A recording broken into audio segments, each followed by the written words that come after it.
Welcome to this story, one of the most unsettling cases ever noted in Oklahoma. Before we dive in, share in the comments where you're tuning in from and the exact time you started listening. It's always interesting to see the different places and hours of the day or night where these stories reach. The year was 1885, a dry and wind-burned season on the plains north of Guthrie. Travelers passing through described the land as wide enough for a man's sins to vanish in. That year, a series of small ranch fires, disappearances, and quiet relocations began dotting the record books of the county. In those ledgers, faintly inked and unevenly stamped, appears the name Doolin, written once as William Doolin, again as Billy Doolin. Misspellings were common, yet they seemed to conceal more than mere clerical error. One deputy, Elias Crowder, later wrote that the Doolin property sat uneasy upon the soil. It was a two-story structure of mismatched lumber, raised just outside a half-forgotten settlement called White Rock Crossing. Neighbors rarely approached, except to deliver mail or retrieve lost cattle. The Doolins, newly arrived from Kansas, were polite enough but distant, as though already gone from this earth, according to a statement by Mrs. Ruth Henley, a schoolteacher whose testimony survives in the Enid archives. At that time, the territory was still under a haze of half-law and half-lore. The name Bill Doolin would later surface in newspaper broadsheets, the founder of what became known as the Wild Bunch. But the early records from 1885 hint at a darker family network, a bloodline whose earliest dealings were not robbery, but quiet disappearances along the Cimarron route. These first notations do not appear in later outlaw biographies. They remain tucked inside burned courthouse filings and surviving affidavits labeled unresolved. An account by Reverend T. Thomas Greer, dated March of that year, described his visit to the Doolin homestead to bless a newborn child. The house was clean, the woman pale and silent, he wrote, yet there was an odor beneath the floorboards like wet iron. When I mentioned it, Mr. Doolin smiled and said, "We're curing game in the cellar." The Reverend left before dusk, noting in his journal that the wind carried a hum, low and constant, like a swarm within the ground. By midsummer, the first disappearance was reported. A drover named Pike Halper, who failed to return from a cattle delivery near the Doolin property. His horse was found days later, reins torn, the saddle empty but intact. Sheriff notes mention that the animal refused to cross the creek near Doolin's land. No formal investigation followed. The territory lacked both time and lawmen. Still, the unease grew. A midwife named Clara Denham recalled that Mrs. Doolin's infant was never seen in daylight after birth. When questioned by neighbors, the mother claimed the child had fallen ill and been buried privately, the grave marked by a small wooden cross, which, within a month, vanished after a prairie fire swept the area. Somewhere in those dry months, Oklahoma's quiet isolation began to thicken into something else, the kind of silence that holds its breath, waiting to be broken by a single wrong sound. In the fading months of 1885, word of the Doolin family's odd habits began to ripple across the scattered farmsteads. The talk was low and hesitant, usually shared over barrels or under porch lamps. There was no formal accusation, only the kind of unease that settles when a place feels out of step with the rest of the world. County clerk records from Guthrie mention a parcel transfer under duress, dated November that year, a half-acre adjoining the Doolin property, sold for a fraction of its worth by a widow named Martha Clay. Her surviving nephew testified decades later that she did not wish to live within sight of their roof. She left behind her dairy cow, several tools, and a note saying only, "They look out windows at hours when no one should." That winter was unusually still. The frost came late, and the fields around White Rock Crossing froze in odd geometric patches, as though the ground itself held secrets beneath. Local children told stories that the Doolins had found a thing while digging a new well, something older than the prairie, wrapped in chains. Reverend Greer, the same who'd visited months earlier, noted a return trip where he was turned away. He wrote tersely, "Their eyes had gone different, like glass cooled too fast." In February 1886, a local trader, Amos Gilroy, stopped to sell flour and lantern oil to the Doolin household. His ledger confirms the purchase, but his personal journal adds something stranger. He asked for no salt, said they had plenty preserved. Gilroy later refused to deliver there again. Within the same week, 2 Choctaw trappers passing along the creek reported a burning odor like oil and meat in the wind. Meanwhile, territorial authorities were preoccupied with lawlessness elsewhere. The newspapers in Guthrie and El Reno focused on train robbers and the growing exploits of a younger outlaw by the same family now, Bill Doolin, the man who would later form the Wild Bunch. But in these earlier records, the Doolin homestead appears more as a place of quiet dread than open crime. By 1887, the postmaster at Red Fork filed a peculiar complaint. 3 letters addressed to the second house, east of White Rock, returned unopened and damp, though the ink remained legible. The envelopes smelled faintly of smoke. One was from a woman in Topeka pleading for news of mother, believed to be Mrs. Doolin's sister. There is no record of reply. Folklore sprouted where law could not reach. Children whispered that if you stood at the creek after dusk, you could hear knocking beneath the water, like hands on hollow wood. Older men dismissed it as echo or current, though few ventured near that stretch after dark. In 1888, a storm tore through the prairie, splintering windmills and uprooting fence posts. A report filed by Deputy Crowder mentioned the Doolin home standing untouched, while every tree around it had fallen westward. "They have anchors in the soil," he wrote, "not meant for honest holding." The Doolin name was by then a ghost, spoken softly, but always with direction, as though the house still listened when mentioned aloud. By the spring of 1889, most of White Rock Crossing had thinned out.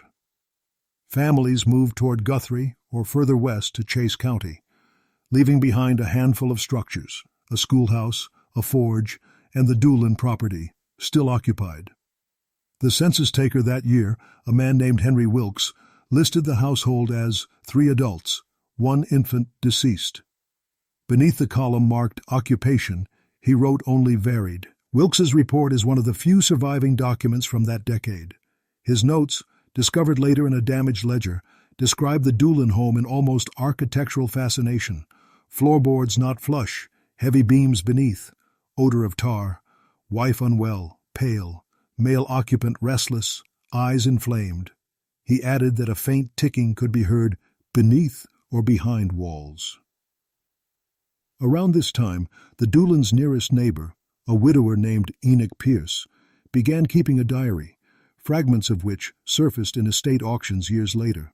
One entry reads, June 2nd, the Doolin man has taken to walking by the creek after midnight, heard singing, low and broken, like a hymn with missing words. Another, July 14th, found small bones near the fence line, not animal, not whole, buried again. By autumn, livestock deaths began. Goats and calves were found drained and stiff, no marks save for bruising along the jaw. Townsfolk claimed wild dogs. Pierce disagreed. Something learns faster than a dog, he wrote, and hides better. In early 1890, the new marshal assigned to the territory, identified in surviving notes as James T. McCord, made an unscheduled visit to White Rock Crossing. He later wrote to his superiors, "No crime proven, but the soil holds more than wheat." The report included a sketch of the Doolin well, unusually wide, lined with mismatched stone, and marked by a rusted iron ring. McCord suggested it had been repurposed. The note ends abruptly. After that year, the settlement's mail deliveries ceased. The postmaster recorded dissolution due to vacancy. Though it's believed several homes still stood, the Doolins remained. By then, regional newspapers were already chronicling the rise of Bill Doolin and his Wild Bunch, robbers, gunmen, and fugitives across Oklahoma Territory and Kansas. The connection between that infamous band and the quiet Doolin homestead near White Rock was never officially drawn, yet the surname haunted both law and legend. In one edition of the Guthrie Daily Leader, April 1891, a small column mentioned a house of the same name, thought to harbor relatives of the outlaw, keeping to themselves and tending to strange business. The reference was buried between notices of train routes and land claims. Neighbors, What few remained claimed they'd seen figures moving along the fence at night, carrying lamps too dim for oil light. Pierce's final diary entry that summer simply reads, "The house hums again. It's never stopped, only learned to do so quieter." Within months, his property was sold off by distant kin. His body was never formally buried. Only a hat and watch chain were found downstream after the spring thaw. By 1892, rumors had hardened into testimony. Farmers crossing the prairie at dusk spoke of seeing a faint glow rising from the Doolin property, not the steady orange of lamp or fire, but a pulsing light, rhythmic, like breath beneath the earth. Two men from Stillwater, riding south in pursuit of strayed cattle, claimed to have seen a woman in a long gray dress, standing knee-deep in the creek. When they called out, she turned, and her face, one said, looked clean of features, as if wiped smooth. Such accounts would have stayed folklore, but in that same year, the district clerk recorded an official search request. A merchant from Enid, one Elias Rourke, filed a complaint that his brother, a freight driver named Samuel Rourke, had vanished along the Cimarron Trail after making a delivery near White Rock Crossing. The trail ended at the Doolin Gate. Marshal McCord was ordered again to investigate, though records suggest his journey was delayed several weeks by heavy storms. His eventual report, dated August 1892, is partially illegible due to water damage. What remains reads, "Visited Doolin homestead, structures intact, yard quiet, no animals seen, questioned resident, male agitated, insists no stranger passed this way, however detected odor near well consistent with decay." The next line trails off, mid-sentence. Below it, a faint pencil addition by another hand reads, "Marshall did not return. Horse located 2 days later near town limits, saddle slashed." Around this period, references to the Doolin gang's growing notoriety in Guthrie newspapers began to eclipse local happenings entirely. Bill Doolin himself, once a deputy, had turned fugitive, robbing trains, forming alliances with the remnants of the Dalton gang. While the newspapers painted him a legend, in White Rock the name Doolin became a whisper that made even hardened men glance toward the horizo. It was said that a cousin of the outlaw sometimes stayed at the homestead, bringing parcels wrapped in oilcloth. Reverend Greer, still keeping notes in his advanced age, wrote, "I no longer doubt there is more than one Doolin house in this territory, each a reflection of another, same faces, same sorrow." By 1893, cattle drives avoided that route altogether. The bridge near the creek collapsed during a flash flood, and the replacement funds never came. The old trail fell out of use, swallowed by grass. Only trappers and surveyors pass through now, and even they mark the Doolin property on maps not with a name, but a small X, shaded dark. Years later, when the area was resettled briefly during the oil prospecting boom, prospectors found remnants, iron tools fused by rust, a single boot with stitching intact, and a length of chain embedded in soil. They noted the well still standing, stones slick with moss, and a ring of dead grass around it despite good rain. An inspector's logbook recovered from that expedition bears one final notation in faded ink. "There is a sound beneath the ground here, cannot tell if wind or something deeper, leaving by daylight."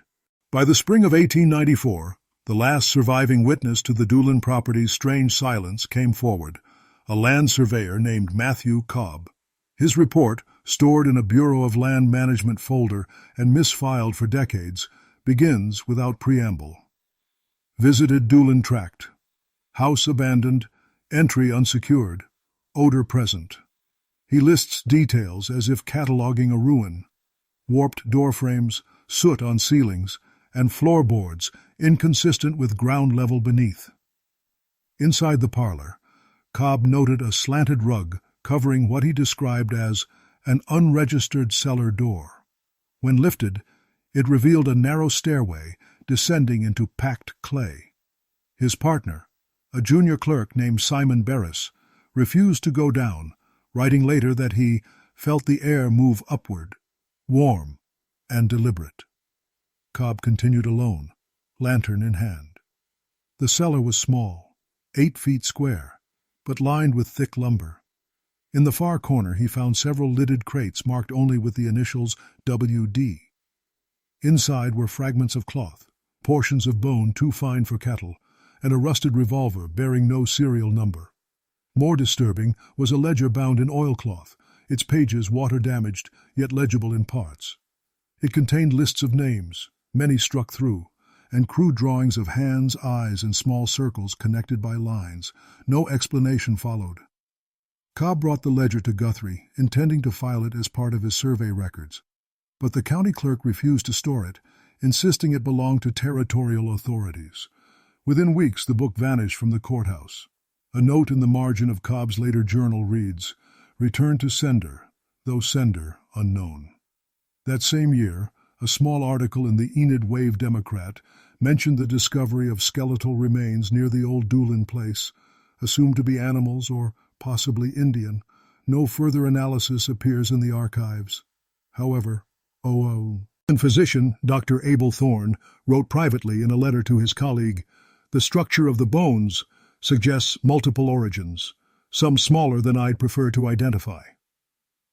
Folklore began feeding on these fragments. Locals said the Doolins had traded blood for dust, that something buried beneath the well had granted them protection until the debt came due. Others claimed the family had sheltered fugitives, perhaps even members of the Wild Bunch itself, who repaid hospitality with silence and violence. In later years, as the Wild Bunch's legend grew, references to the Doolin homestead were quietly omitted from retellings of Bill Doolin's life. His exploits, recorded and romanticized, made no mention of kin in White Rock Crossing. Yet some scholars noted curious absences, the outlaw's repeated refusal to speak of his origins, and the way his letters, when intercepted, were addressed only to the second house, east of White Rock. Cobb's final survey notation, penned weeks before he left the territory, remains the last clear record from that place. "When I closed the cellar door," he wrote, "I felt the ground shift, like something beneath it exhaled. I marked the house condemned and walked away. I do not think I was the last to hear it breathe." The following year, 1895, Oklahoma's territorial offices suffered a fire that erased thousands of land records, including the Doolin survey files. Official reports described it as accidental, a tipped oil lamp in the clerk's quarters.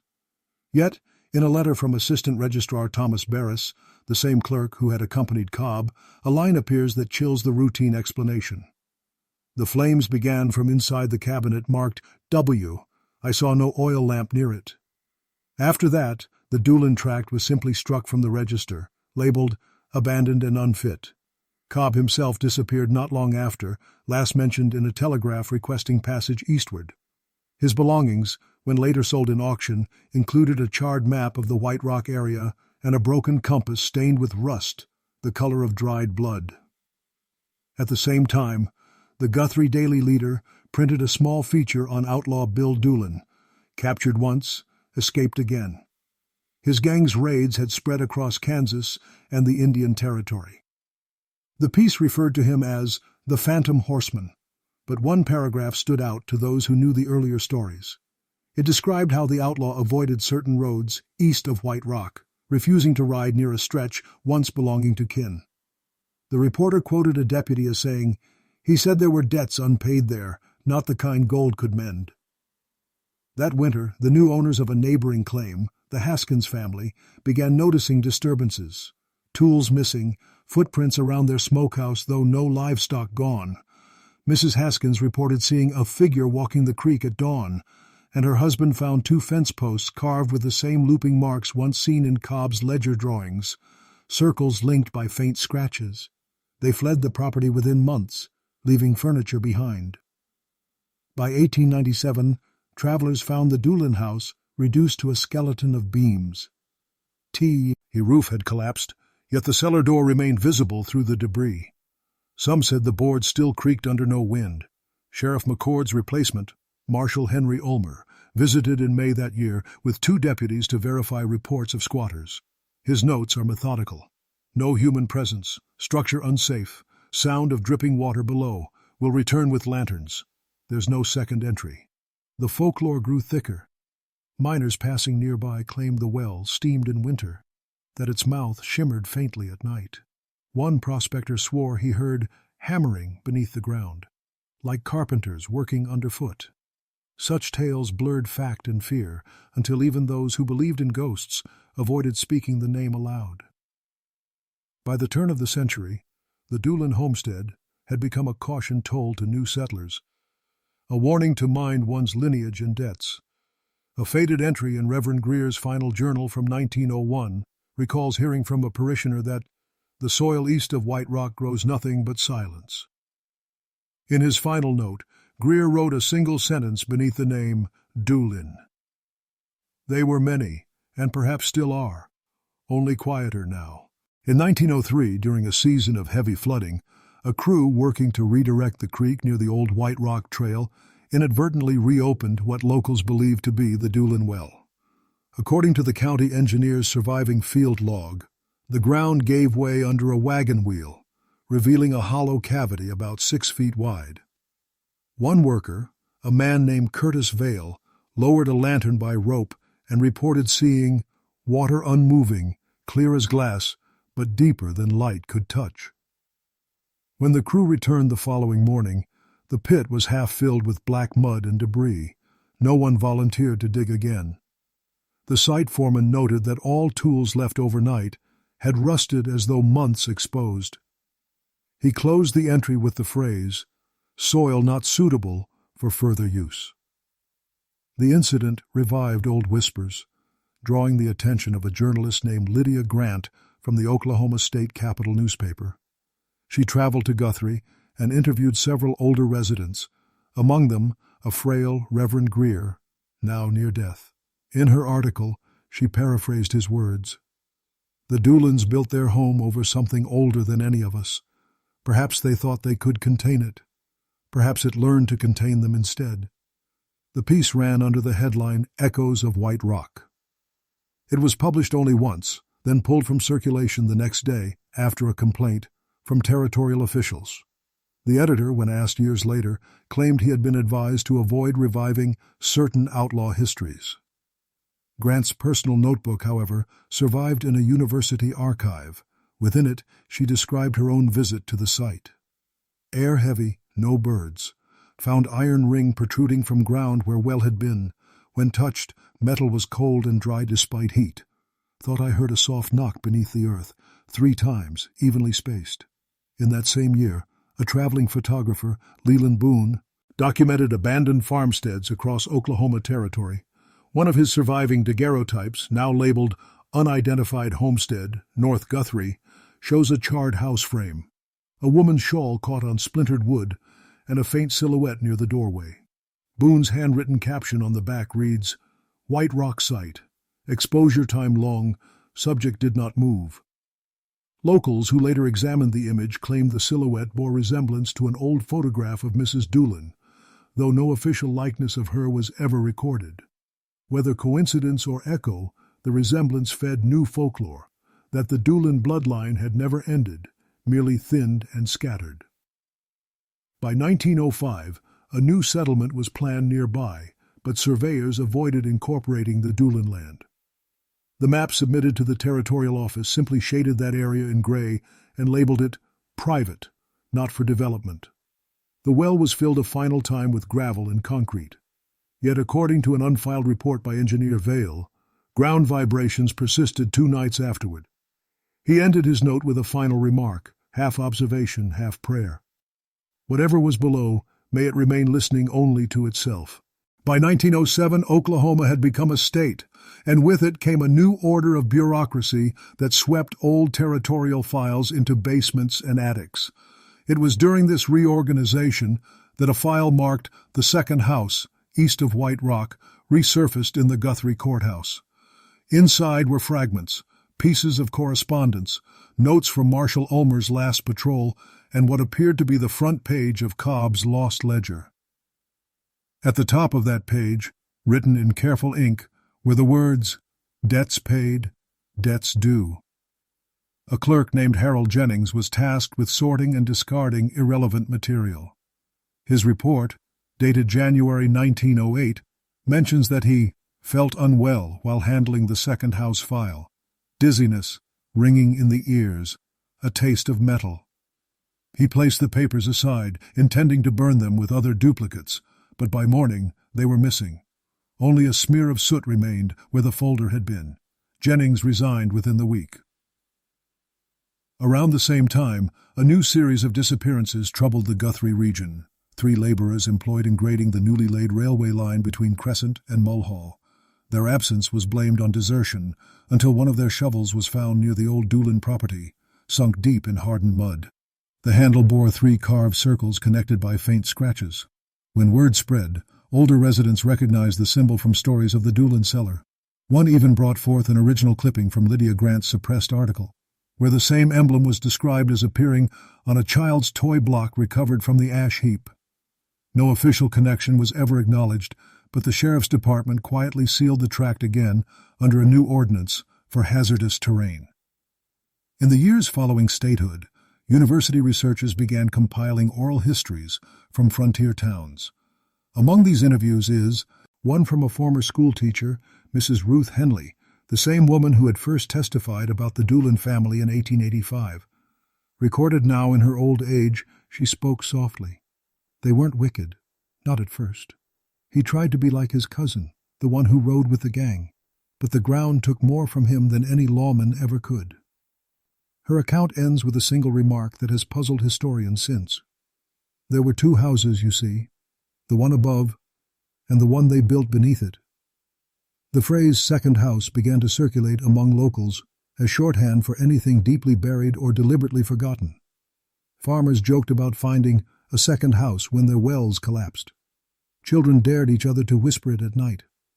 Yet, in the county archives, the term remained capitalized, appearing in odd places, survey maps, missing person logs, even church donation records, as though the phrase had acquired administrative life of its own. That year, an assistant archivist penciled a private note in the margin of a property register. Second house marked as dormant. Do not reopen. In 1910, nearly 25 years after the first Doolin entry, a visiting lecturer from Kansas named Professor Emmett Vail arrived in Guthrie to collect folklore for a study on frontier psychologies. His correspondence with the University of Kansas archives survives, revealing his fascination with the so-called second house phenomenon. Vail's notes describe it as a shared delusion anchored to a real site, the Doolin homestead east of White Rock. At first, his investigation was purely academic. He interviewed descendants of settlers, reviewed Reverend Greer's final journals, and examined remaining fragments of Cobb's survey maps. One annotation caught his attention, a penciled remark reading, "Below the well, 2 rooms, neither empty." No other record mentioned a second chamber. Vail theorized it might have been a storm cellar or smokehouse mistaken for something sinister. In June of that year, he and 2 students, Edward Hall and Samuel Tierney, traveled to the site. Their diary entries offer the last direct eyewitness accounts. Hall wrote first, "Nothing remains but a depression where the house stood. Wild wheat and thornbush cover the rest. The air is still, too still. Tierney says he hears running water, though there is none." Later that evening, Vail made a notation. "We excavated near the foundation stones, found rusted hinges and a square iron ring, soil beneath unusually warm." They returned the next morning, intending to dig further. According to Hall's later affidavit, Tierney had wandered toward the creek at dawn, saying he heard voices calling his name. He was not seen again. A search party found no trace, only footprints ending abruptly at the water's edge, as though the ground had swallowed him. Vail returned to Kansas alone, shaken. His follow-up letters grew disjointed, alternating between rational analysis and confessions of unease. In one, he wrote, "It is less a place than a persistence. The Doolin blood may have ended, but their echo remains, patterned into the earth like a memory that refuses erasure." He attempted to publish his findings in a small anthropology journal, but the editor declined, citing lack of verifiable evidence. The paper was never printed. Instead, Vail's notes circulated privately among colleagues, a curiosity filed under regional superstition. 3 years later, in 1913, a Kansas City newspaper ran a brief obituary. Professor Emmett Vale, noted lecturer, died suddenly at his desk. Among his effects was found an unlabeled tin containing soil and an iron ring, origin unknown. Some historians believe that ring came from the Doolin site. Others insist it was a relic from an unrelated study. Still, when the tin was opened decades later, witnesses claimed the soil within remained damp, as if newly turned. Back in Guthrie, old-timers told the story differently. They said Vale had gone digging where the first well once stood and found a door he dared not open, and after that, the second house had one more guest. The years between 1914 and 1918 brought war and distraction. The Doolin name, already fading, was almost entirely lost beneath the weight of larger histories. Yet in the small-town ledgers of Guthrie, the surname appeared once more, not as a family, but as a property notation. Lot 12, Doolin Tract, unfit for habitation, subsurface instability. During those years, a railroad warehouse clerk named Joseph Penn came into possession of what he later described as a tin box of peculiar weight. He had purchased it from a traveling bookseller who claimed it was a professor's estate article. Inside, Penn found a handful of soil, an iron ring, and a folded page covered in cramped handwriting. The words were smeared, but one phrase could still be read. Second chamber not empty. Doors breathe. Penn, thinking it a hoax, stored the box beneath his bed in the boarding house where he lived. Within weeks, other tenants complained of a faint knocking sound at night. 3 soft strikes, evenly spaced, echoing through the floorboards. The landlord, thinking rats or pipes, tore up the planks, but found nothing. Penn left town shortly after, abandoning the tin. Its whereabouts remain unknown. In 1917, a new clerk rediscovered the phrase second house in an index of territorial incidents. Curious, he asked an elderly archivist, Mr. Jennings, about it. The same Jennings who had handled the files in 1908. The old man reportedly turned pale and whispered, "We were told to stop counting after the first house." He died 2 months later, leaving no family. Meanwhile, in Kansas, a student sorting through Professor Vale's papers noticed a peculiar marginal note beside a list of Guthrie land plots. WD, C variant in family records. Wild bunch connection, likely literal. The student did not understand the reference until he compared it to a biography of Bill Doolin, now a legend, in outlaw lore. The connection between the criminal and the ghostly property east of White Rock could never be proven, yet the initials, WD, haunted both sets of documents. By 1918, the war had ended, but strange stories began surfacing again from settlers returning to neglected land in the territory. A man named Harold Keene, building a barn near the old Doolin site, reported finding a wooden door buried flat beneath 8 inches of soil, frame intact but leading nowhere. He burned it immediately, claiming the hinges twitched when struck by flame. That same autumn, children playing near the creek discovered a bone fragment half buried in the mud. The county coroner dismissed it as animal, but in a letter to his assistant he admitted uncertainty. Shape delicate, almost human, but hollow in a way I cannot explain. The second house had become more than a rumor now. It was a boundary, a point on the map where history refused to settle. The Doolin bloodline may have been erased in law and ink, but something remained in soil and sound, unrecorded yet impossible to forget. By 1920, the territory surrounding Old White Rock Crossing was nearly unrecognizable. Oil exploration had drawn new settlers, new roads, and with them a need for names.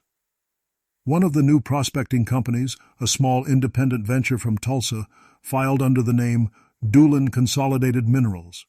No record exists of who chose it, but older residents took it as an omen. That year, excavation began less than a mile from the original Doolin homestead. The company's foreman, Louis Kramer, filed regular progress notes with the county surveyor. Early entries were uneventful: shallow bore samples, machinery transport, payroll listings. Then, in May, his tone changed. At 70 feet, drill struck hollow section. Sound reverberant, metallic. Crew reports echo like iron corridor, proceeding cautiously. 2 days later, another entry. Pressure gauge fluctuated. Steam release from bore. Odor sharp, reminiscent of spoiled water. Men uneasy. Kramer's journal continues for 3 more pages before the writing deteriorates. The final line reads, "Voices under the ground, asking for light." After that, the Doolin consolidated operation closed abruptly. Officially, the company dissolved due to unprofitable yield, but a telegram sent from Kramer to his brother suggests another reason. Tell them not to dig near that place again. There's something below that remembers its name. The Oklahoma Historical Society later cataloged several photographs from the drill site. Images of equipment left to rust, tents collapsing in wind, and one frame showing a narrow shaft surrounded by crude fencing. At the edge of the photograph stands a sign painted hastily, "Second House Claim, no entry." Around the same period, local newspapers revived interest in the old Doolin gang, citing rediscovered testimonies and letters from the 1890s. Among them, a fragment attributed to Bill Doolin H. himself, allegedly written in hiding. "Some bloodlines can't be buried, only fed." Though historians debate its authenticity, the phrase spread quickly among locals. It became part of a grim proverb, a reminder of debts unpaid and stories best left in the dark. By late 1921, geologists reassessing the land found the borehole sealed by hardened clay. They reported faint tremors when their instruments were set near it, as though some mechanism below shifted in slow rhythm. One assistant, in a private letter to his wife, described hearing the same measured knocks that old folklore spoke of. 3, evenly spaced. He ended his letter with a strange line, barely legible in faded ink. If they ever built a second house, perhaps it was to keep what lived there from coming up. Within a month, all surface markers of the Doolin tract were removed. The company's paperwork vanished from the courthouse once again, and the area was officially designated unfit for industrial development.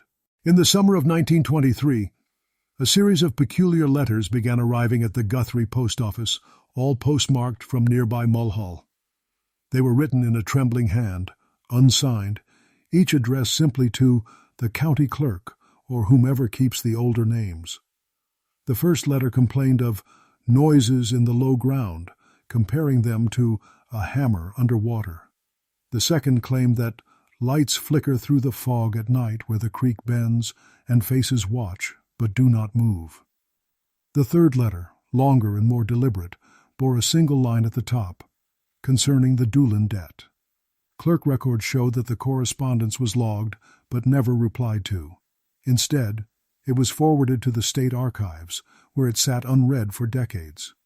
When historians later examined the originals, they found faint fingerprints along the margins, long, narrow, and strangely smudged, as though impressed by damp earth.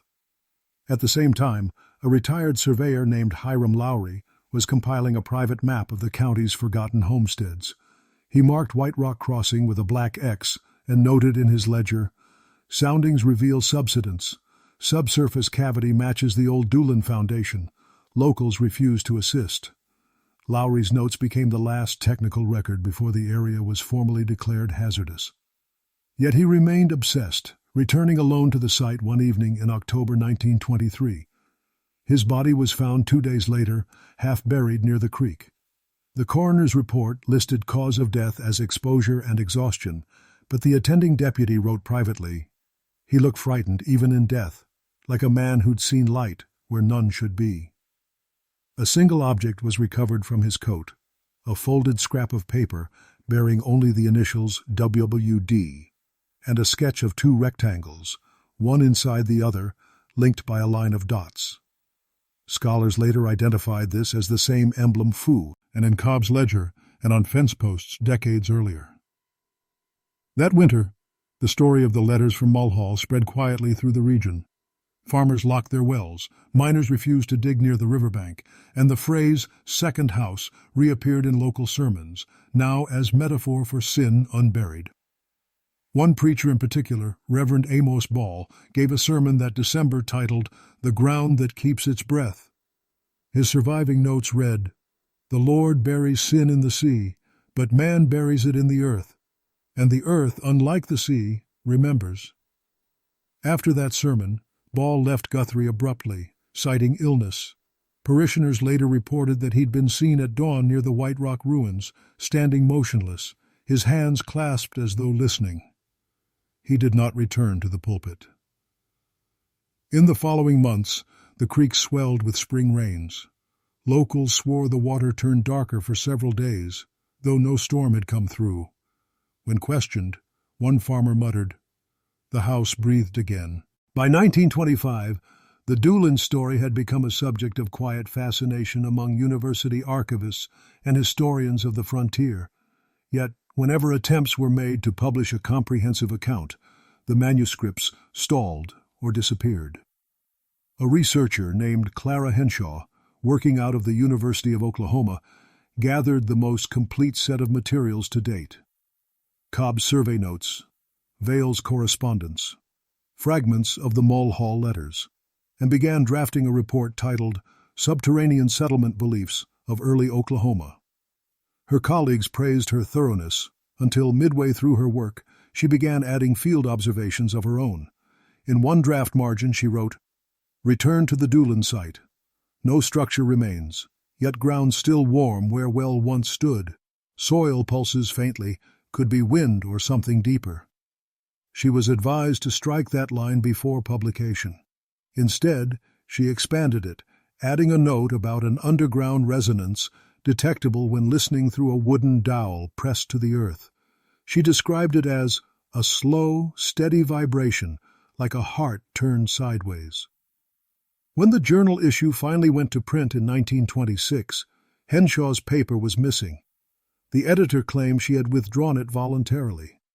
Months later, her department chair received a small parcel containing her field notebook, wrapped in oilcloth and tied with wire.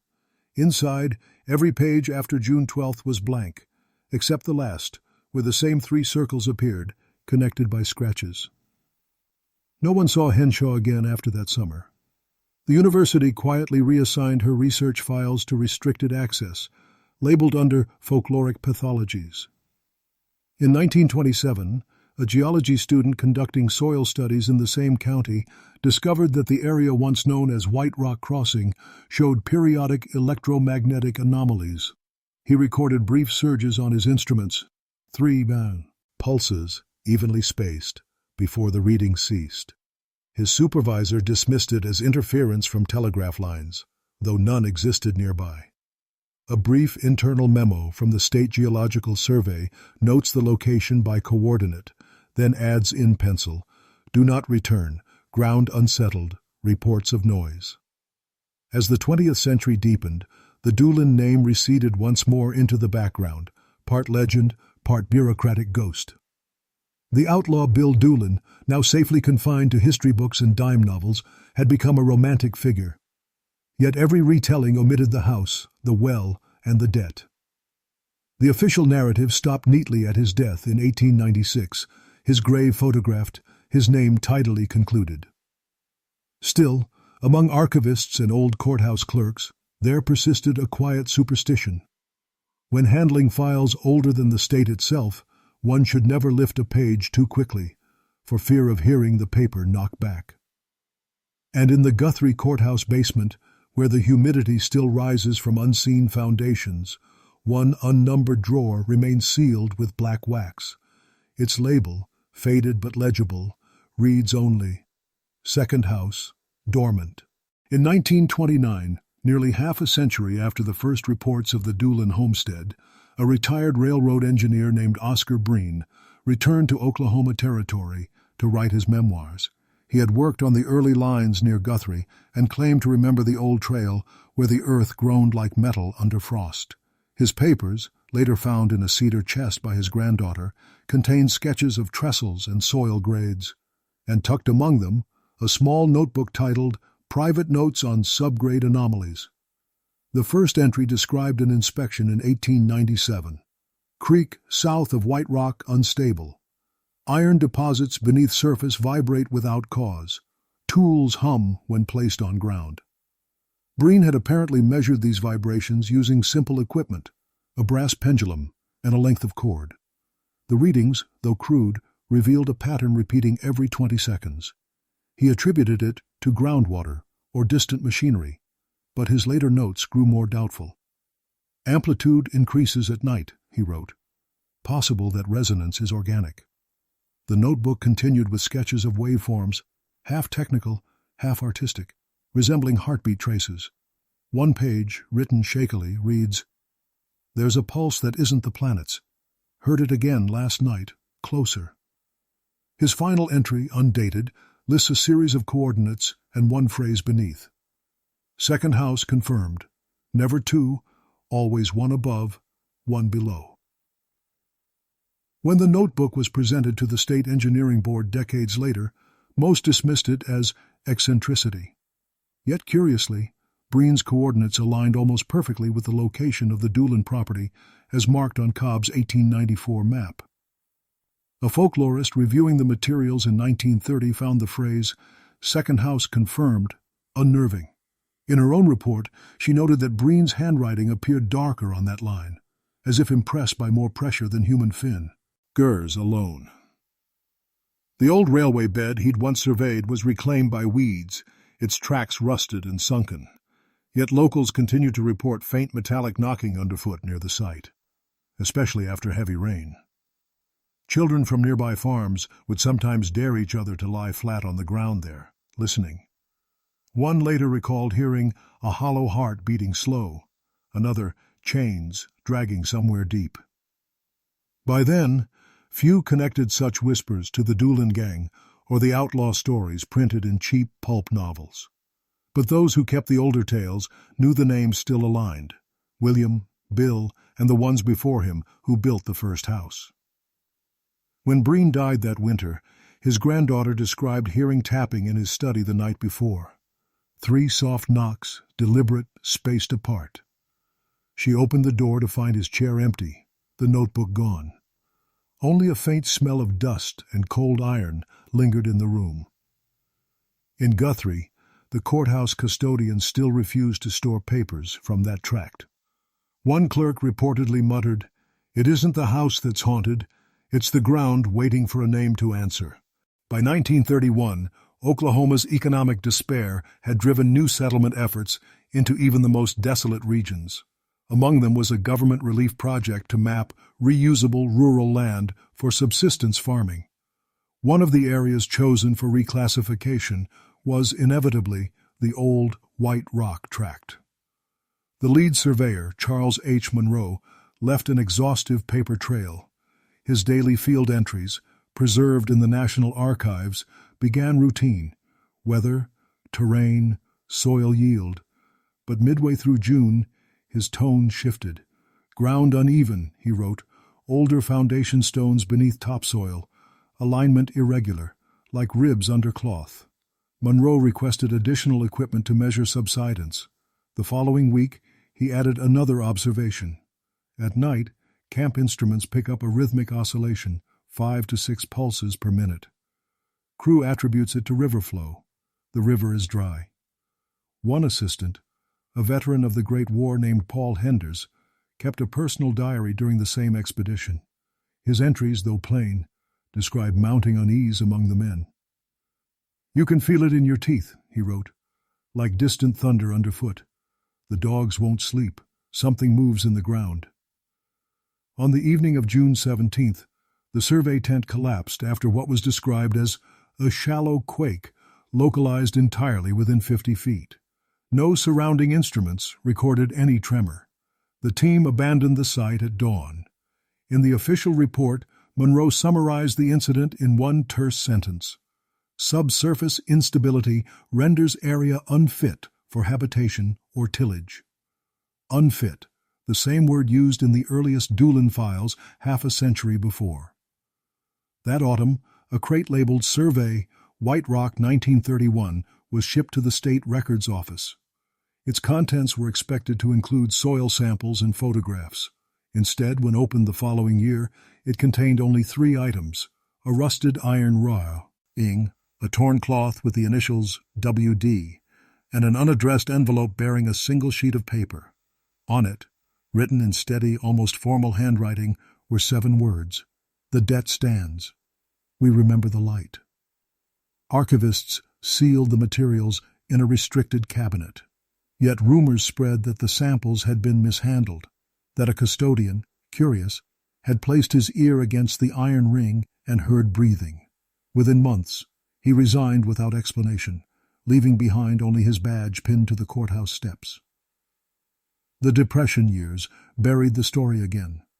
Survival replaced superstition, and the second house faded into silence once more. But those who remained in Guthrie swore that during dust storms, when the wind howled through abandoned chimneys, it carried a hollow rhythm: 3 knocks, pause, 3 more, like a code passed through the dirt. A local newspaper editor dismissed it as a trick of wind and memory. Still, in the next day's edition, he left the back page entirely blank save for a small centered line in italics: "White Rock waits." In the spring of 1933, a Works Progress Administration project brought a small crew of roadmen to the abandoned White Rock area. Their task was simple: level a segment of land for a new rural route connecting Guthrie to Mulhall. Among them was a quiet foreman named Robert "Red" Haynes, a man known for keeping meticulous field notes. His journal, recovered decades later from a family trunk, offers what is likely the final first-hand description of the Doolin ground. "April 5th, he wrote. "Arrived near the old creek bed. Soil here moves differently underfoot. Soft, as if full of breath. No sound of birds. Crew uneasy." Over the next week, Haynes recorded several inexplicable details. Tools left overnight, covered in condensation. Though skies were clear, faint light seen from beneath planks laid for storage, and livestock refusing to graze near the cut. By April 12th, one laborer, Tom Cray, quit abruptly, telling others, "It hums when the sun goes down." The following day, Haynes and 2 remaining men excavated a shallow trench across what maps listed as Lot 12, Doolin Tract. Less than 2 feet below the surface, they struck compacted wood. Expecting old floorboards, Haynes brushed the soil away and revealed a square panel reinforced with rusted hinges. When pried open, the cavity exhaled warm air, dry, with a faint metallic tang. "We felt a draft, like a man breathing below," Haynes noted. "No sign of structure, only darkness. I dropped a match. It didn't reach bottom." The men sealed the hole with boards and earth, refusing to dig further. Haynes filed his report that evening under unsafe subgrade conditions. Yet in his private entry, he added one final paragraph. "I cannot stop hearing it. The ground ticks like a clock somewhere down there. I will not bring the crew again." Within weeks, construction on the road ceased due to budgetary limitations. But according to oral accounts collected years later, the equipment left on site vanished overnight. No footprints, no wagon marks. The road was rerouted 3 miles west.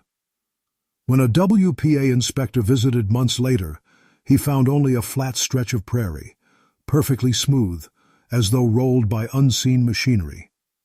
The grass there never grew taller than a man's boot. That summer, Reverend Amos Ball's successor preached his last sermon on the subject, quoting from old folklore. "A house built on the bones of debt will always sink, but the debt itself does not rot." As the congregation filed out, an elderly woman approached him, clutching a small dirt-stained locket. Inside, she claimed, was a faded photograph of a man and woman seated in a parlor, their faces blurred. On the back, someone had written 3 initials, WD, and beneath them, the date, 1885. She asked where she should take it. The Reverend, looking down at the cracked photo, reportedly replied, "Back to the ground, ma'am. That's where it listens." The locket was never seen again. In 1934, the Guthrie Courthouse underwent restoration, part of a statewide effort to modernize old territorial buildings. Among the workers was a young archivist named Helen Ward, assigned to reorganize historical property files. It was she who rediscovered the sealed drawer in the basement, the one labeled in fading ink, "Second House, Dormant." Her personal diary, preserved by her descendants, recounts the discovery in steady, factual prose. August 8th. Found locked drawer in lower storage. Key missing. Wax seal, brittle. Broke easily.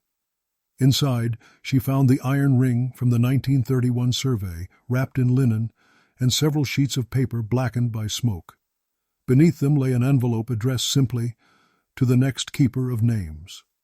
The letter within was unsigned, written in an archaic hand. "The house sleeps when counted, wakes when named. You may catalogue it, but do not speak it aloud." Ward, methodical by nature, logged everything and placed the items in an accession box for transport to Oklahoma City. That evening she wrote in her diary that the air in the basement had changed pressure, as though a storm gathered indoors. She left early, locking the cabinet behind her.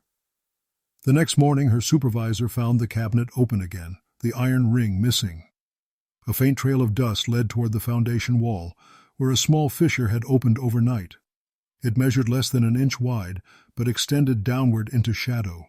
Engineers were called to inspect it, concluding that settling from humidity had caused the crack. Repairs were scheduled but never completed.